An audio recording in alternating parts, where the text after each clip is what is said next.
RIRS are చాలామంది కామన్గా తెలిసిన విషయం లేజర్ స్టోన్ సర్జరీ. దాన్ని ఎలా చేస్తారు సార్ అని చాలామంది అడుగుతూ ఉంటారు. అది ఇప్పుడు నేను మీకు వివరించబోతున్నాను. సో లేజర్ ద్వారా మనం రాళ్ళని తీసేసే ప్రక్రియని, కిడ్నీలో కనుక రాళ్ళు ఉంటే దాన్ని మనం ఆర్ఐఆర్ఎస్ అంటాం. అది ఎలా చేస్తాము? ఇది ఒక ఫ్లెక్సిబుల్ స్కోప్. ఇది మన ఫ్లెక్సిబుల్ యురెట్రోస్కోప్. దీన్ని మనం మూత్రం వెళ్ళే ద్వారం నుంచే ఫస్ట్ మూత్ర సంచి నుంచి ఈ యూరిన్ డ్రైన్ అయ్యే ట్యూబ్ ఉంటుంది, దీన్ని మనం యురేటర్ అంటాం. ఈ ట్యూబ్ ద్వారా పైకి వెళ్తాం, ఇలా పైకి కిడ్నీ దాకా వెళ్తాం. వెళ్ళిన తర్వాత ఇక్కడ ఏవైతే చిన్న చిన్న రాళ్ళు కనబడుతున్నాయో మీకు, ఆ రాళ్ళన్నింటినీ మనం ఒక లేజర్ ద్వారా వాటిని అక్కడే మొత్తం పొడి పొడి చేసేస్తాం. ఆ చిన్న చిన్న పొడి అంతా మనం ఒకసారి సర్జరీ చేసిన తర్వాత లోపల స్టెంట్ వేస్తాం కాబట్టి ఆ స్టెంట్ సహాయంతో పొడి మొత్తం బయటకు వచ్చేస్తుంది.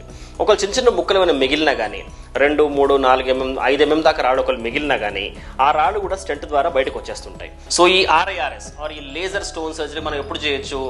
ఏ పేషెంట్కైనా కిడ్నీలో కానీ యురేటర్లో పై భాగంలో ఒక 2 సెంటీమీటర్ల వరకు కనుక రాళ్ళు ఉంటే వాటిని మనం సునాయాసంగా ఆర్ఐఆర్ఎస్ ద్వారా వాటిని మనం నయం చేసేయచ్చు.